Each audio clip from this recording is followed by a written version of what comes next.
감사합니다. 우리 몇 분하고 한번 인사할까요? 우리를 위해 싸우시는 주님을 바라봅시다. 이렇게 한번 인사하겠습니다.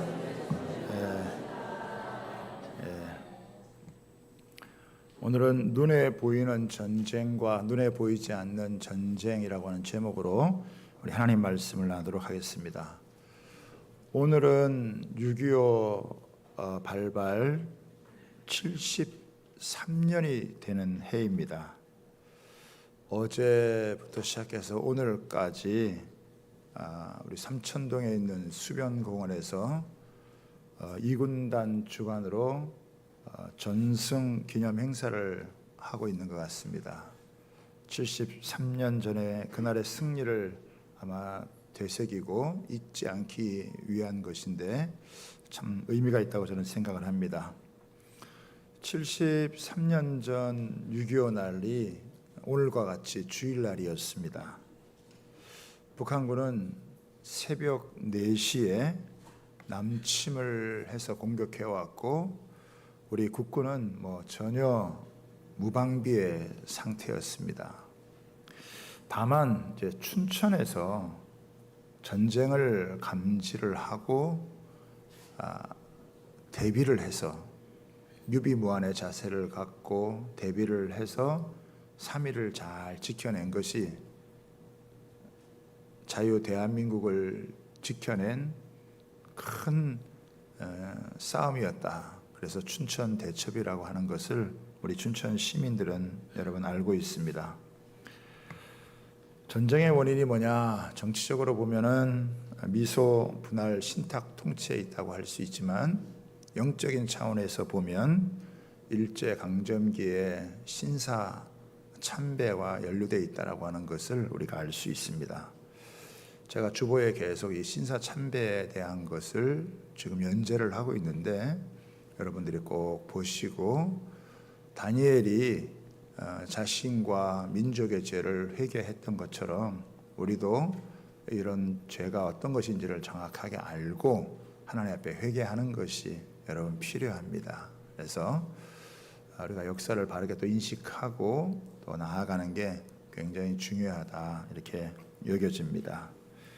지난 금요일에는 우리 탈북 기독 군인의 한 20여 명이 함께 와서 기도회를 같이 했는데요. 그 중에 회장 맡으신 분이 평양에서 탈북을 하셨는데 상당히 고위층이었어요. 본인이 학생 때 이렇게 6.25 전쟁에 대해서 북한에서 배우면서 자기가 의문이 하나 들었다 그러더라고요. 그 당시에 남북의 군사력을 비교해 보면 북한이 월등히 우세했는데 남한에서 먼저 북침했다고 하는 게 이해가 되지 않아서 보통 군사력이 우위인 데가 그렇지 못한 데를 치는데 남한이 어떻게 군사력이 약한데 북침을 했느냐고 질문하니까 다시는 다음부터 그런 질문하지 말라 그래가지고 그 다음부터 입 딱 다물고 있다가 이제 했다는 이야기를 이제 하시면서 이야기를 하시더라고요. 우리 민족사에 참 큰 아픔이고 고통이지만 또 그것 때문에 많은 분들이 희생을 해서 이 나라를 지켜서 여기까지 이제 오게 되어졌는데요. 오늘 다시 한번 저희들이 말씀을 통해서 오늘날 우리에게 주어지는 싸움은 어떤 싸움인가라고 하는 것을 다시 한번 조명해 볼 필요가 있겠습니다. 여러분 지난주에는 다윗이 하나님의 언약궤가 다윗성에 들어오는 것을 바라보면서 너무나 흥분이 되고 기쁜 나머지 막 춤을 추고 노래를 하는 그런 모습을 우리가 살펴보았습니다. 목동이었던 자신을 제왕 삼아주신 하나님을 높이면서 찬양을 드리고 또 하나님의 언약궤를 이제 모셔놓고 하나님이 이 나라를 다스려 주기를 바라는 마음을 가졌던 다윗이 참 얼마나 믿음 좋은 사람이었는가라고 하는 것을 우리가 살펴보았습니다.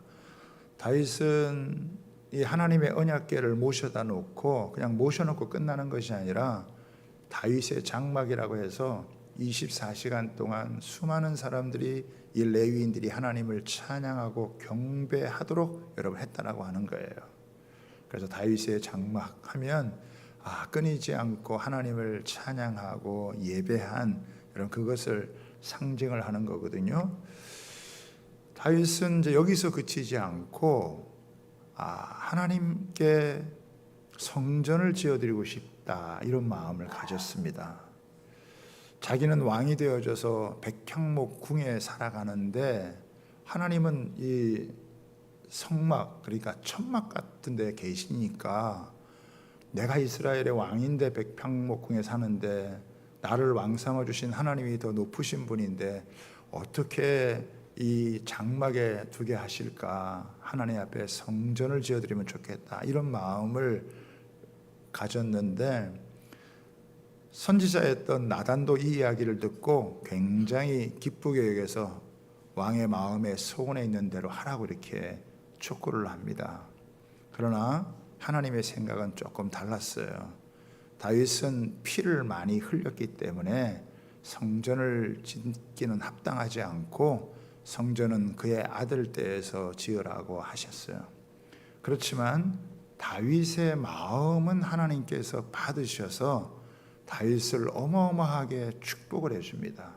크게 세 가지로 축복을 해주시는데요. 하나는 내 이름을 위대하게 해주겠다. 그리고 모든 원수들로부터 너를 보호해 주겠다. 그리고 내 왕위를 영원히 견고하게 해주겠다라고 하는 축복을 해주세요. 다윗은 하나님께 그냥 내가 성전을 좀 지어드리고 싶습니다라고 하는 마음을 가졌는데 하나님은 그것은 거절하시고 내가 오히려 너의 집을 세워주겠다. 그것도 영원히 세워서 무너지지 않게 하겠다. 이것은 이 다윗의 후손을 통해서 예수 그리스도가 오게 하시겠다라고 하는 하나님의 그 놀라운 언약이 담겨져 있는 거거든요. 그러니까 참 이 구약의 성경을 바라볼 때 다윗만한 인물을 찾아보기가 참 쉽지 않을 정도로 다윗은 굉장한 여러분 사람이었습니다. 또 이스라엘의 왕이 된 다음에 자기를 그렇게 추격하고 죽이려고 했던 사울 가문의 요나단의 아들 무비보셋에게 큰 은혜를 베풀어 주셔서 그가 절름발이였는데 그를에게 옛 사울의 재산을 다 주고 다윗의 식탁에 앉아가지고 평생 먹을 수 있는 그런 자비와 은혜도 여러분 베풀어 줍니다.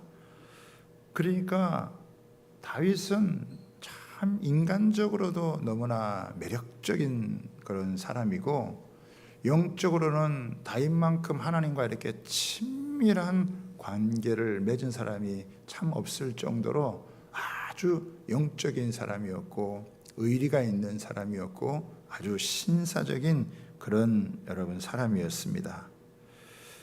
그런데 오늘 이제 이 사무엘하 11장에 등장하는 다윗은 우리가 이전까지 보아왔던 다윗이 맞나 싶을 정도로 전혀 다른 모습을 우리에게 보여주는 것입니다. 다윗이 밧세바를 범한 이 간음의 사건은 다윗의 인생에 아주 큰 전환점이 되어지는 그런 사건입니다. 그러니까 추락하는 모습을 보여주는 거죠. 최고의 정점에서 추락하는 다윗의 모습을 보여주고 있습니다. 아마 성경이 아니었으면 다윗이 상당히 미화됐을 거예요. 우리도 뭐 이렇게 위인전 읽어보면은 그 사람을 상당히 이렇게 좋게 이렇게 만들어 버리죠. 그러나 성경은 사람을 절대 미화하지 않습니다. 사람에 대해서 아주 솔직하게 그 진짜의 모습을 정확하게 기록하고 있다라고 하는 것입니다. 그래서 이 다윗을 통해서 죄가 어떻게 침투해 들어오고 그 죄가 사람의 인생을 얼마나 무섭게 망가뜨리는지에 대한 것을 다윗을 통해서 우리에게 아주 생생하게 알려주고 있다라고 하는 거예요. 그래서 오늘 저는 이 본문을 통해서 세 가지 정도 여러분과 함께 살펴보기를 원합니다. 첫 번째는 뭐냐면 눈에 보이는 전쟁보다 더 무서운 것은 보이지 않는 전쟁이다. 눈에 보이는 전쟁도 무섭고 대단한 것이지만 훨씬 더 무서운 것이 눈에 보이지 않는 전쟁이다라고 하는 것입니다. 여러분 1절을 한번 보십시오. 그 해가 돌아와 왕들이 출전할 때가 되매 다윗이 요압과 그에게 있는 그의 부하들과 온 이스라엘 군대를 보내니 그들이 암몬 자손을 멸하고 랍바를 에워쌌고 다윗은 예루살렘에 그대로 있더라. 이 암몬 자손과의 싸움이 마무리가 안 됐어요. 그래서 그 다음에 싸우는데, 이 다음에라는 것은 이제 봄이 되는 거예요. 겨울이나 우기 때는 싸울 수 없기 때문에 아마 봄이 되어지자 다시 이제 싸움을 하게 되어지는데, 다윗의 장수였던 요압과 그 군사들, 이스라엘 군대가 이제 암몬에 가서 싸우는 겁니다. 그리고 암몬의 수도인 랍바까지 에워싸서 이렇게 이제 싸움을 하고 있는 그런 상황이거든요. 그런데 마지막에 보면 뭐라고 되어 있냐면 다윗은 예루살렘에 그대로 있더라. 다윗은 예루살렘에 그대로 있었다라고 하는 거예요. 그 이전까지는 다윗은 항상 싸움하는 자리에 있었습니다. 왕이기 때문에 앞장서서 싸웠고 항상 최전방에 있었는데 이상하게 이번에는 전쟁에 나가지 않게 되어졌던 거예요. 왜 전쟁에 나가지 않았느냐? 아마 그 정도 비중 있는 전쟁이 아니었다라고 생각할 수도 있고, 이제는 왕이 굳이 나가지 않아도 군사들만 나가도 충분히 이길 수 있다라고 이렇게 생각을 여러분 했던 것 같아요. 왕이 있어야 될 자리가 있었는데 그 자리에 없고 남아있다라고 하는 게 뭔가 좀 이렇게 먹구름이 싹 끼어 들어오는 그런 여러분 느낌을 받을 수가 있습니다. 우리도 보면요, 각자 내가 있어야 될 자리에 있는 게 굉장히 중요한 거거든요. 거룩이라는 것이 다른 게 아니에요. 거룩은 내가 있어야 될 자리에 있는 것이 거룩입니다. 내가 있어야 될 자리에서 벗어나는 것이 여러분 문제가 생기는 거예요. 그러니까 다윗은 백성들에게 늘 앞장서서 싸워야 되는 자리에 있었는데 이상하게 거기에 가지 않게 되어진 것이죠. 거룩을 어렵게 생각할 필요가 없이 이 밥이 그릇에 담겨져 있으면 그게 거룩한 거예요. 근데 밥 한 톨이라도 제 얼굴에 붙어 있으면 어떻게 해요? 이상하잖아요. 땅에 떨어져 있으면 그 위치를 벗어난 거잖아요. 우리 교회도요, 각자 자기 자리에 위치에 잘 있을 때 그게 거룩한 것입니다. 목사는 목사의 자리에 있고 또 성도들은 마땅히 자기에 있어야 될 자리에 섬기는 거예요.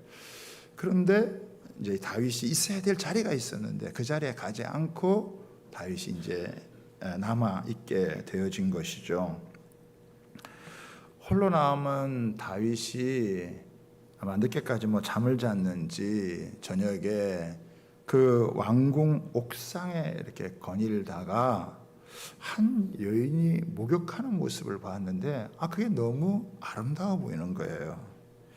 여기까지야 별 문제가 없죠. 왜 다윗이 의도적으로 그렇게 한 게 아니니까 목욕을 하는 여자를 보러 일부러 올라간 것이 아니라 바람 쐬러 또 여러 가지 생각을 하느라고 올라갈 수 있는데 마침 그때 한 여인이 목욕하는 것을 보고 거기에 마음을 여러분 빼앗겨 버렸다라고 하는 것입니다. 다윗은 목욕하는 이 아름다운 여인이 누구인지 여러분 알아보기를 원했어요. 사람을 시켜가지고 알아봅니다.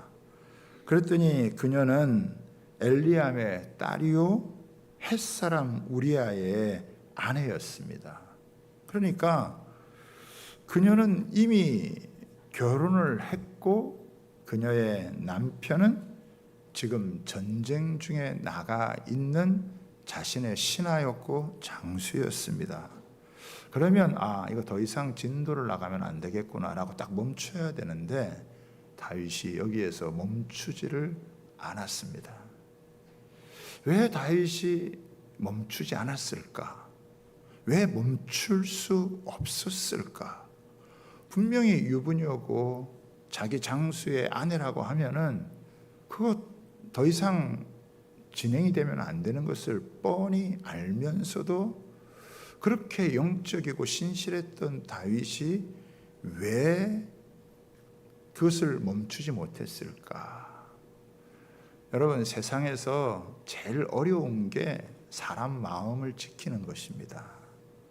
사람 마음이라는 게 참 이상해가지고요, 자기 마음 지키는 게 쉽지 않아요. 한번 눈으로 보고 거기에 영향을 받으면 이 방심했던 마음에 뭔가 유혹이 훅 들어오는 거예요. 그러면 그것을 이긴다고 하는 게 그렇게 쉬운 문제가 아니다라고 하는 것을 다윗을 통해 우리에게 알려주는 것입니다. 그래서 잠언서에는 뭐라고 얘기를 하고 있습니까? 무릇 지킬 만한 것보다 내 마음을 지켜라. 생명의 근원이 이에서 남이니라. 사실은 다윗은 계속 전쟁에 이겼기 때문에 계속 싸워서 이기고 또 이겼으니까 어느 순간 마음이 조금 느슨해지게 된 거죠. 그 느슨해진 틈을 타서 마음에 방심하는 사이에 자기도 생각하지 못했던 그런 이 시험이, 이런 유혹이 여러분 쑥 하고 들어오는 것입니다. 한번 자기 생각과 마음속에 탁 들어오게 되어지니까 그것을 이긴다라고 하는 것이 그렇게 쉬운 문제가 아니다라고 하는 것을 아는 거예요. 조사를 해서 그가 분명히 유부녀고 또 장수의 아내라는 걸 알았으면 이거는 안 되는가 딱 해야 되는데 그렇지 않아요. 사람을 보내서 그 여인을 데려오게 하고 동침을 한 다음에 그 여자를 여러분 보내게 되어지는 것이죠. 다윗 마음속에 욕망이라는 것이 생겼고 그 욕망이 일어나게 되자 자신의 권력을 이용해서 그녀의 신분을 알았음에도 불구하고 데리고 와서 동침을 하고 그녀를 돌려보낸다라고 하는 것이죠. 다윗은요, 이미 이때 많은 처첩이 있었습니다. 유다 지파에서 7년 6개월을 헤브론에서 다스리는 동안에 이미 6명의 아내가 있었고 이스라엘 전체 왕이 된 다음에도 처첩을 많이 거느린 여러분 사람이었어요. 아내가 없는 게 아니에요. 첩이 없는 게 아니에요. 여자가 없는 게 아니에요. 이미 많은 여인들이 있었음에도 불구하고 그 옥상을 거닐다가 한 번 목욕하는 여인을 보고 거기에 마음이 확 뺏겨서 그 여인을 데려와서 간음을 하게 되는 이런 죄를 여러분 짓게 되어지는 것이죠. 다윗은 참 항상 하나님 앞에서 살아가는 순간인데, 살아갔던 사람인데, 영적인 사람인데 자기의 욕망에 탁 사로잡히게 되어지자 하나님을 잊어버리고 신속하게 거침이 없이 밧세바와 간음을 저지르게 되어집니다. 우리아의 아내인 밧세바는 자신이 임신한 사실을 알고 이것을 이제 다윗에게 여러분 전합니다. 이제 이런 이 상황을 지금 이렇게 쭉 보면요, 다윗은 그동안 수많은 전쟁에 나가서 싸워서 승리를 했습니다. 하나님께서 그를 강하게 하셔서 누구든지 다윗을 당할 자가 없고 눈에 보이는 싸움에서 승리를 한 것입니다.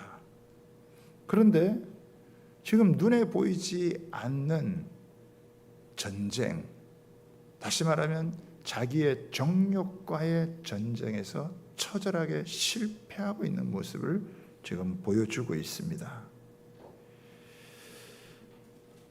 참 최고의 절정기에 이렇게 무섭게 추락하는 다윗이 이전에 그렇게 경건했던 영적인 사람이었던 다윗이 맞나 싶을 정도로 다윗이 이렇게 추락을 하는 모습을 지금 보여주고 있는 것입니다. 다윗 하면은 우리가 두 가지를 생각할 수 있는데, 하나는 골리앗과의 싸움이고 하나는 이 밧세바의 사건입니다. 골리앗과 싸웠을 때는 아주 어린 시절이었고 무명이었고 아주 검증돼 안 된 사람이었지만은, 그러나 다윗은 골리앗과 싸워서 승리했어요. 지금 왕인 이 다윗은 유명해졌고 또 힘도 있고 그리고 나름대로 검증이 끝난 왕이었음에도 불구하고 이 밧세바와의 정욕의 사건에서 처절하게 패배하고 말았다라고 하는 것입니다. 눈에 보이는 전쟁보다 훨씬 무서운 것이 눈에 보이지 않는 전쟁이다. 그것은 바로 정욕과의 전쟁이고 욕망과의 전쟁이고 자기 속에 끓어오르는 이런 무서운 정욕과의 싸움이라고 하는 것을 보여주고 있습니다. 성경은 이런 것을 통해서 우리에게 다가오는 이 유혹을 피하라고 교훈을 해주고 있는 것입니다. 보네퍼라는 이 신학자가, 독일 신학자가 쓴 유혹이라는 책에 이런 글귀가 있습니다. 그러므로 성경은 우리가 육신적인 영역에서 유혹을 받을 때 우리에게 주어진 한 가지 명령이 있다고 가르친다. 그것은 도망치라는 것이다. 간음으로부터 도망치라. 우상 숭배로부터 도망치라. 젊은 날의 정욕으로부터 도망치라. 세상 정욕으로부터 도망치라. 도망치는 것 외에는 정욕의 영역에서 사탄에게 대적할 수 있는 길이 없다. 자기 힘으로 유혹과 싸우려 하는 모든 시도는 실패하게 되어 있다. 잘 아시는 대로 요셉도요, 보디발 장군의 아내의 유혹을 받았을 때 그 자리에서 옷을 벗고 도망칠 정도로 그 자리를 피했어요. 사실 다윗도 피했어야 되는데 피하지를 못했어요. 결국 거기에 넘어가게 된 것입니다. 두 번째는 뭐냐? 죄는 더 큰 죄로 장성한다라고 하는 것입니다. 다윗은 밧세바의 임신 소식을 듣고 밧세바의 남편인 우리아 장수를 불러서 공식적으로 여러 가지 질문을 합니다. 보고를 받습니다.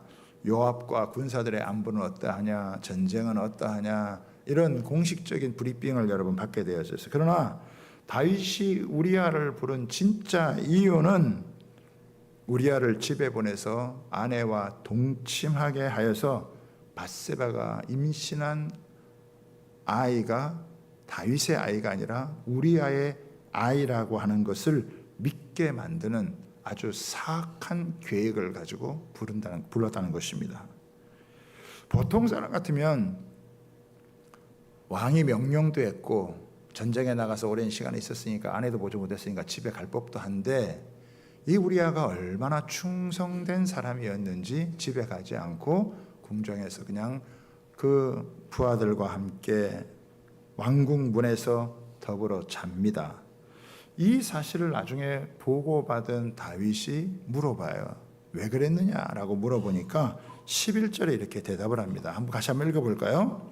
같이 한번 있습니다. 우리아가 다윗에게 아뢰되 언약궤와 이스라엘과 유다가 야영 중에 있고 내 주 요압과 내 왕의 부하들이 바깥들에 진치고 있거늘 내가 어찌 내 집으로 가서 먹고 마시고 내 처와 같이 자리이까? 내가 이 일을 행하지 아니하기로 왕의 살아계심과 왕의 혼의 살아계심을 두고 맹세하나이다.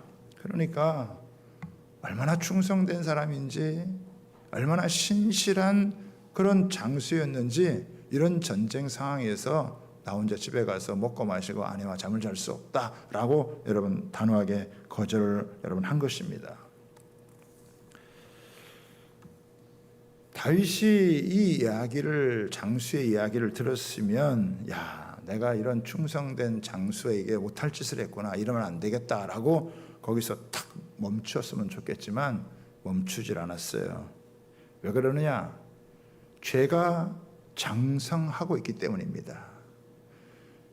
야고보 1장 15절에 보면은 욕심이 죄를 낳고 죄가 장성하면 사망에 이른다고 하는데, 이 욕심이 죄를 낳고 죄가 장성해 가면서 이 죽음의 길로 몰아가고 있는 것입니다.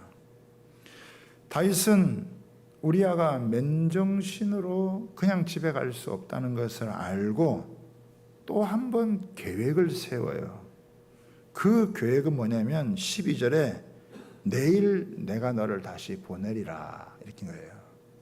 근데 그냥 보낼 수 없으니까 먹고 마시고 술을 취하게 만들어요.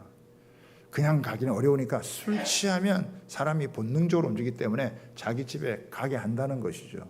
그래서 술을 먹이고 먹고 마시게 했는데 그럼에도 불구하고 우리아가 자기 집으로 가지 아니하고 똑같이 왕궁문에서 그 부하들과 함께 잠을 자는 그런 일이 발생을 했습니다.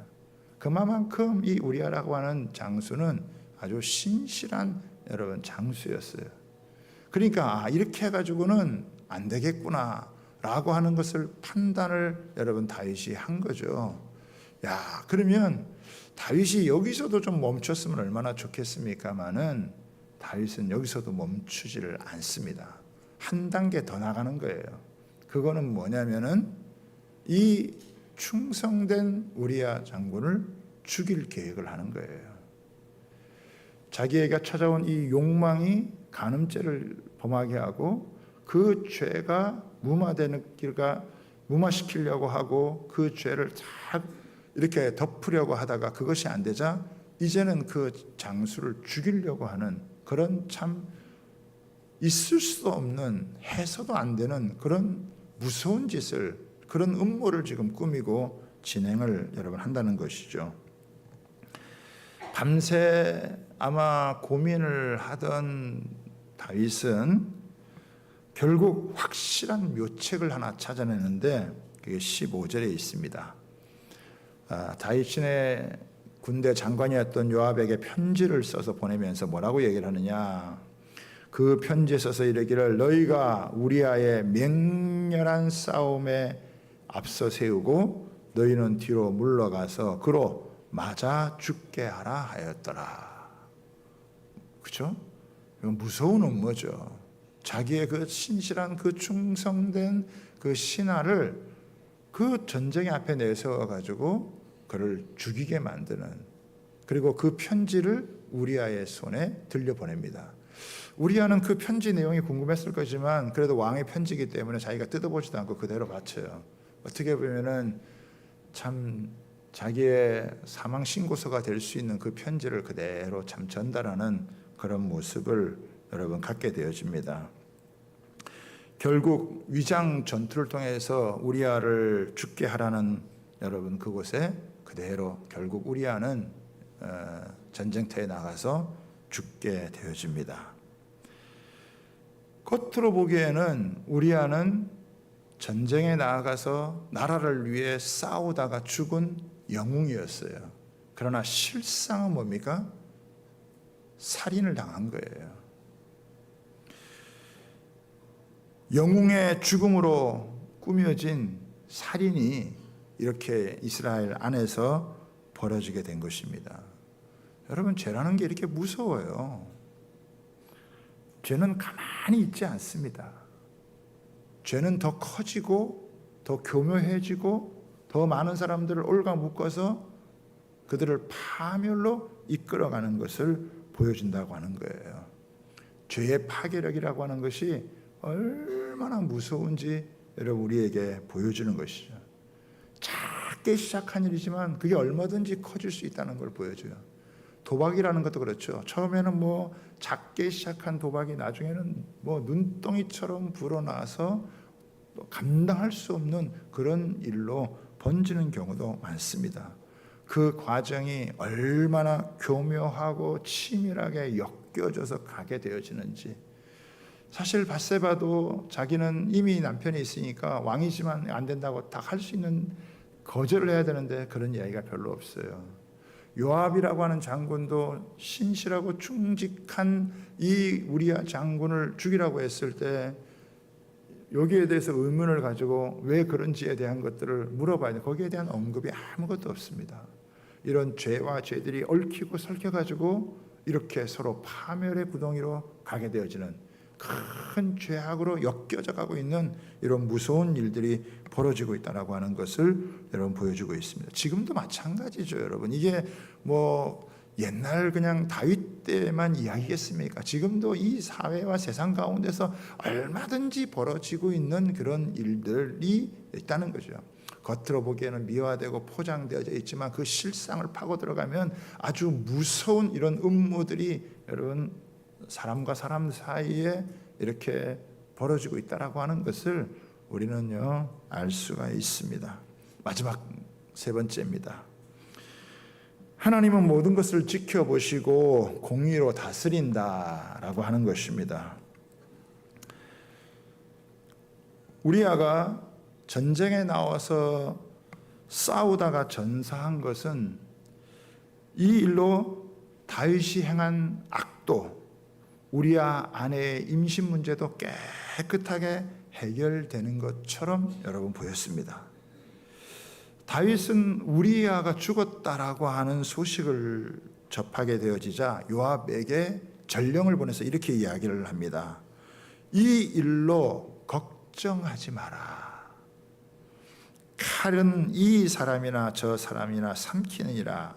이 성을 향하여 더욱 힘써 싸워 함락시켜라. 근데 여기서 보면은 이 일로 걱정하지 말라는 말, 이 걱정하지 말라는 말이 뭐냐면은 악한 일로 생각하지 마라, 두려워하지 마라, 이런 표현이다라고 하는 거예요. 그러니까 요압에게 이 일로 인해서 죄책감을 가질 필요가 없다라고 하는 것을 이야기를 하는 거예요. 어떻게 보면 뭐 다윗의 말이 맞을 수 있죠. 절대 권력을 갖고 있는 왕의 명령을 받아가지고 신하는 거기에 그냥 명령을 수행했을 뿐이니까 뭐 걱정할 필요가 없을 수 있습니다.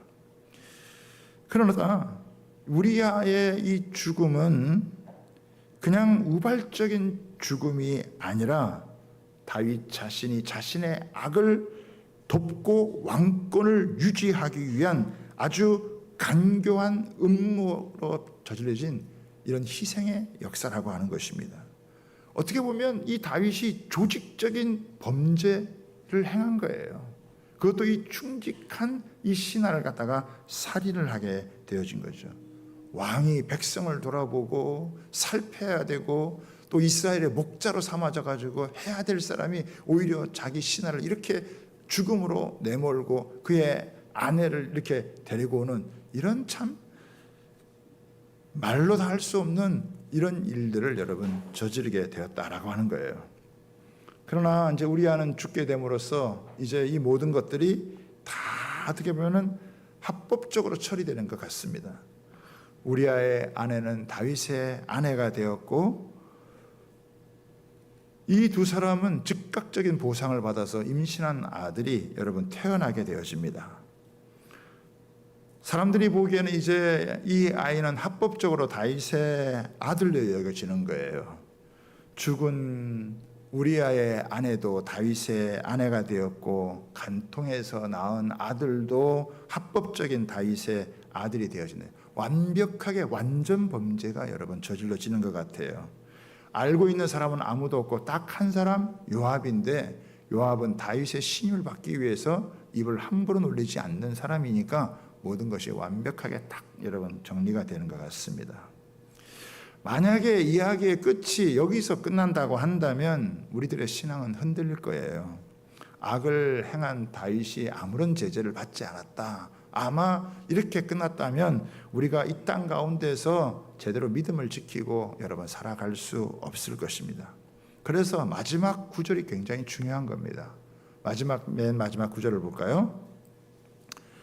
다윗이 행한 그 일이 여호와 보시기에 악하였더라. 다윗은 자신이 괜찮다고 생각을 했어요. 요압에게도 괜찮다고 여러분 생각을 합니다. 주변 사람들 아무도 몰라요. 그러나 중요한 게 누구죠? 하나님이 보고 계신다는 거죠. 하나님이 이것을 악하게 여긴다고 하는 거예요. 그리고 하나님이 악하게 여기시는 것에 대해서 하나님은 가만히 계시지 않아요.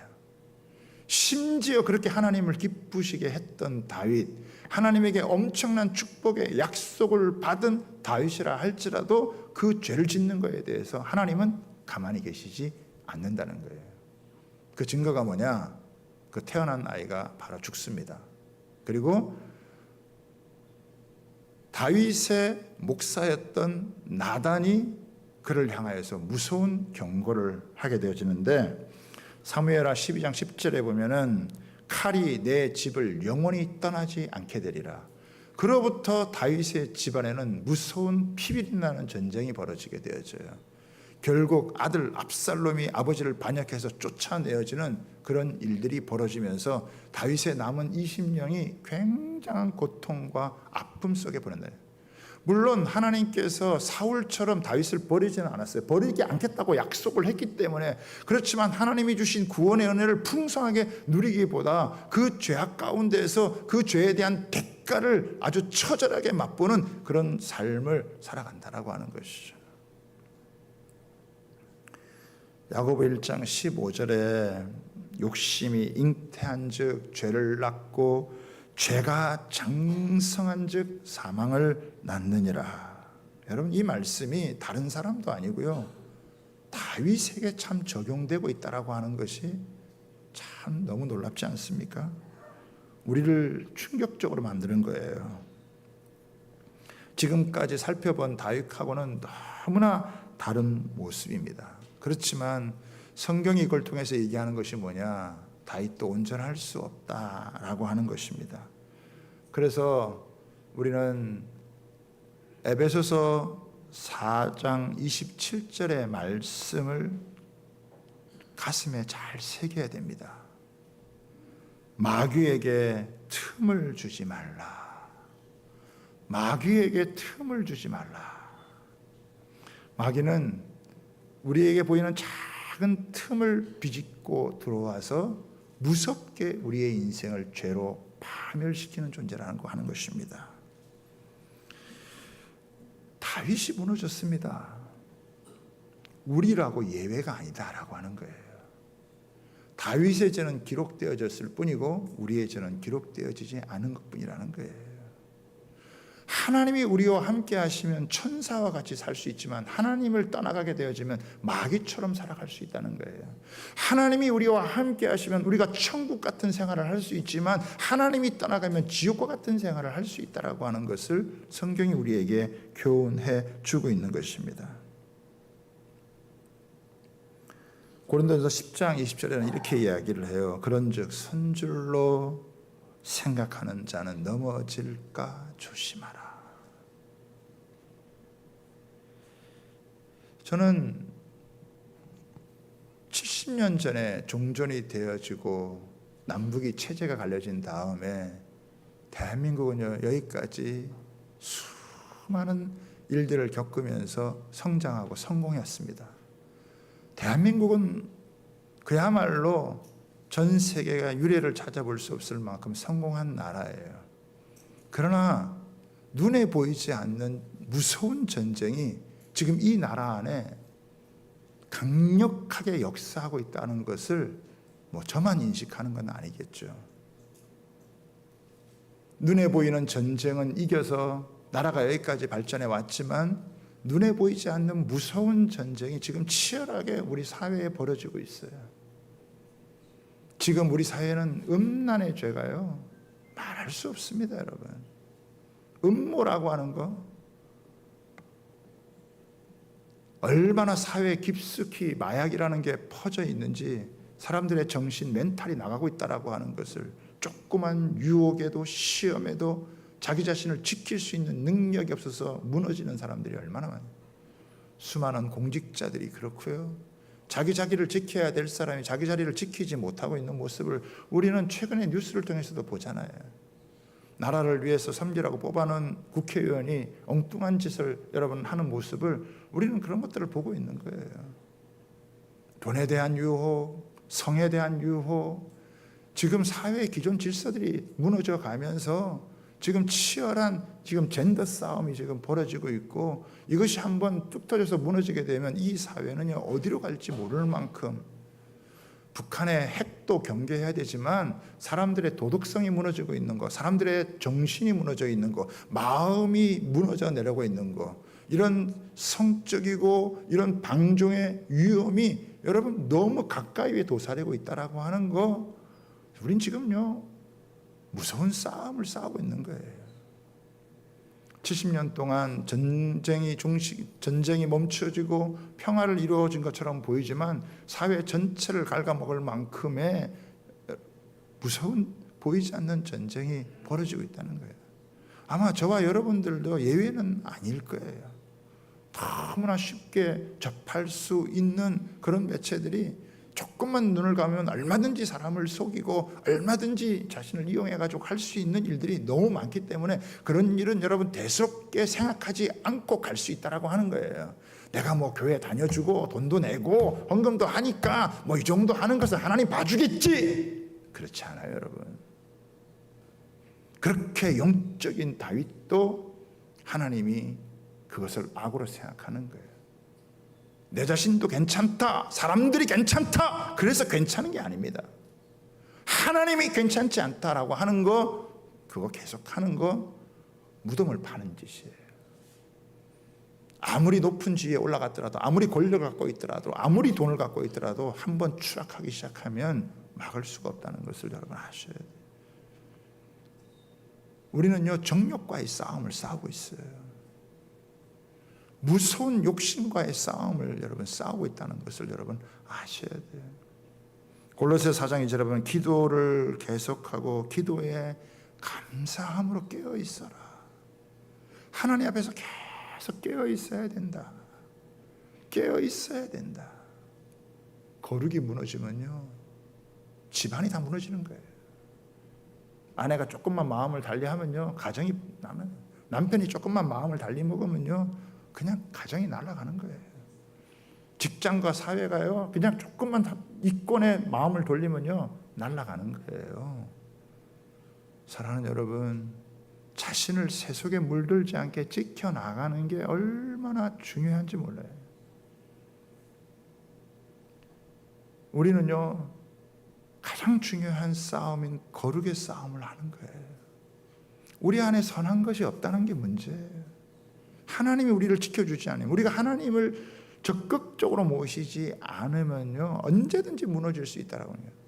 겉은 괜찮죠. 겉은 번지르르 하죠. 겉은 뭐 사람들이 인정할 만큼 성공도 했고 여러분 사회적인 포지션도 갖고 있을지 모르겠지만, 그러나 자기 속마음을 하나님 앞에서 새롭게 하지 않으면요, 보혈의 은혜로 자기 자신을 새롭게 단장하지 않으면 무섭게 추락할 수 있다는 것도 알아야 돼요. 하나님이 기회를 주실 때 하나님 앞에서 돌이키고 회개하는 게 얼마나 여러분 중요한지 모르겠어요. 지금 다음 주, 아마 이번 주 토요일인 것 같아요, 서울시청 광장에서 거룩한 방파제라 그래가지고 지금 동성애를 합법화시키고 차별금지법을 합법화시키려고 하는, 이제는 뭐 그런 거 괜찮다라고 하는 정도가 아니라 합법화시키고 오히려 그것을 반대하는 사람들이 잘못됐다, 성경이 동성애를 얘기하고 있기 때문에 성경 자체를 없애버려야 된다, 이런 주장을 하고 있는 사람들이 여러분 지금 사회에 엄청나게 많은 사람들이 지금 깔려 있다라고 하는 거예요. 여기서 한번 뚝이 무너지면 여러분 그냥 사회 전체가 무너져 내려가는 것은 일도 아니라는 거예요. 핵미사일을 경계해야 되는 것과 아울러서 우리가 갖고 있는, 우리 마음속에 있는 이런 정욕들, 이런 것들이 합법화되어지는 것을 막아내지 않으면요, 진짜 무서운 구렁텅이로 갈 수 있다라고 하는 것을 여러분 아셔야 된다는 거예요. 저와 여러분들이 하나님 앞에서 깨어서 자기 자신을 지키고 우리 가정과 또 교회와 사회를 지켜나갈 수 있는 은혜가 있게 되기를 바랍니다. 그때 그 6.25 때 그래도 조금 더 이 나라를 지키기 위해서 잘 싸웠던 여러분, 그들의 싸움을 기린다고 한다면요, 지금 오늘날의 싸움은요, 자기 자신을 성결하게 지키는 거예요. 자기 자신을 거룩하게 지키는 거예요. 자기에게 정욕에 물들지 않고, 여러분 성적인 욕심에 여러분 물들지 아니하고, 돈에 빠지지 아니하고 정직하게 자기를 지켜나갈 수 있는 싸움만 잘해도요, 이 나라 하나님께서 부흥하도록 은혜를 주실 줄 믿습니다. 그러나 여기서 밀리면요, 지금까지 쌓아놨던 모든 명성 다 추락하고 무너진다는 걸 아셔야 돼요. 우리가 그런 정신을 가지고 하나님 앞에서 깨어서 기도해야 돼요. 하나님, 다윗도 이렇게 경건했던 다윗도 무너질 수 있다면 나도 무너질 수 있다라고 하는 걸 알고 하나님 앞에서 더욱 우리 자신을 깨어서 자기 자신을 지키고 하나님 앞에 있어야 될 자리에 있도록 거룩하게 살도록 깨어 있어야 된다는 거 다시 한번 다윗을 통해 교훈 얻고 영적인 보이지 않는 싸움에서 승리할 수 있는 그런 저와 여러분 다 되시기를 주님의 이름으로 부탁을 드립니다. 우리 이 시간 같이 한번 기도하겠습니다. 아까 우리